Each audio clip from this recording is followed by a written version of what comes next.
أعوذ بالله من الشيطان الرجيم. بسم الله الرحمن الرحيم.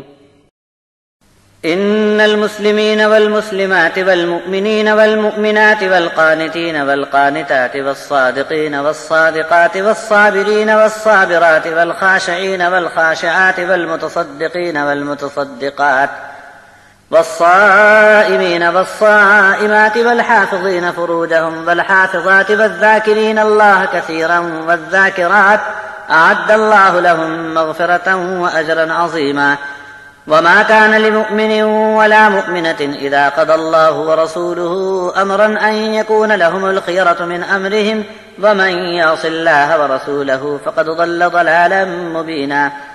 وإذ تقول للذي أنعم الله عليه وأنعمت عليه أمسك عليك زوجك واتق الله وتخفي في نفسك ما الله مبديه وتخشى الناس والله أحق أن تخشاه. فلما قضى زيد منها بطرا زوجناكها لكي لا يكون على المؤمنين حرج في أزواج أدعيائهم إذا قضوا منهن وطرا وكان أمر الله مفعولا. ما كان على النبي من حرج فيما فرض الله له سنة الله في الذين خلوا من قبل وكان أمر الله قدرا مقدورا. الذين يبلغون رسالات الله ويخشونه ولا يخشون أحدا إلا الله وكفى بالله حسيبا. ما كان محمد أبا أحد من رجالكم ولكن رسول الله وخاتم النبيين وَكَانَ اللَّهُ بِكُلِّ شَيْءٍ عَلِيمًا. بے شک بات ہے کہ اسلام لانے والے مرد اور اسلام لانے والی عورتیں، ایمان لانے والے اور ایمان لانے والیاں، اللہ کی فرما برداری کرنے والے مرد اور عورتیں، سچ بولنے والے اور سچ بولنے والیاں، صبر سے جی کو تھام لینے والے مرد اور عورتیں، اللہ کے ڈر سے پگھل جانے والے مرد اور اللہ کے ڈر سے پگھل جانے والی خواتین، صدقہ اور خیرات کرنے والے اور صدقہ اور خیرات کرنے والیاں، روزے دار مرد اور روزہ رکھنے والی عورتیں، اپنی شرمگاہوں کی حفاظت کرنے والے پاک دامن مرد اور پاک دامن پارسا عورتیں، اللہ کا بہت بہت کثرت سے ذکر کرنے والے اور ذکر کرنے والیاں، ان سب کے لیے اللہ نے مغفرت اور اجر عظیم تیار کر رکھا ہے۔ اللہ اور اس کے رسول کا فیصلہ جب بھی سنا دیا جائے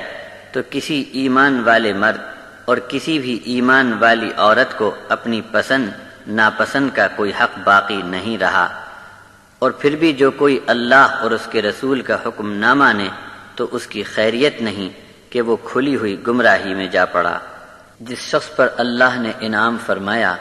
اور آپ نے بھی اس پر عنایت فرمائی تھی، آپ نے جب اس سے کہا کہ اللہ کا تقوی اختیار کر اور تیری بیوی کو مت چھوڑ، اور آپ کے جی میں ان دونوں کے تعلقات ٹوٹنے کا خوف پڑ گیا تھا، آپ اپنے جی میں اس خوف کو چھپائے رہے، جبکہ اللہ نے یہ فیصلہ فرمایا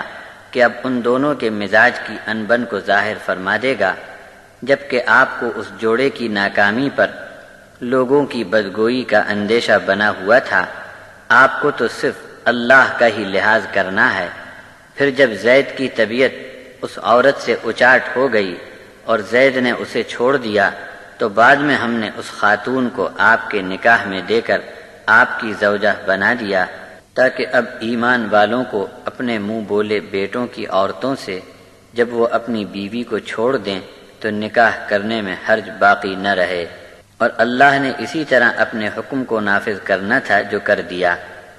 اللہ نے جو حکم اپنے نبی پر فرض کر دیا ہو اس پر عمل کرنے میں کسی حرج کا اندیشہ نہیں۔ پہلے بھیجے گئے رسولوں کے بارے میں بھی یہی دستور قائم تھا۔ اللہ کا حکم بڑے مضبوط اندازے کے مطابق تقدیر کے ساتھ نافذ ہو کر رہتا ہے۔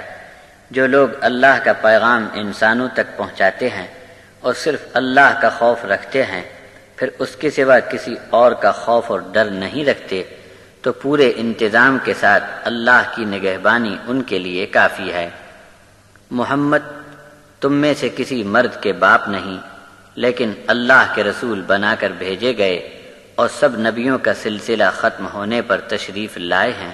اور سب چیزوں کا علم اللہ کو ہے۔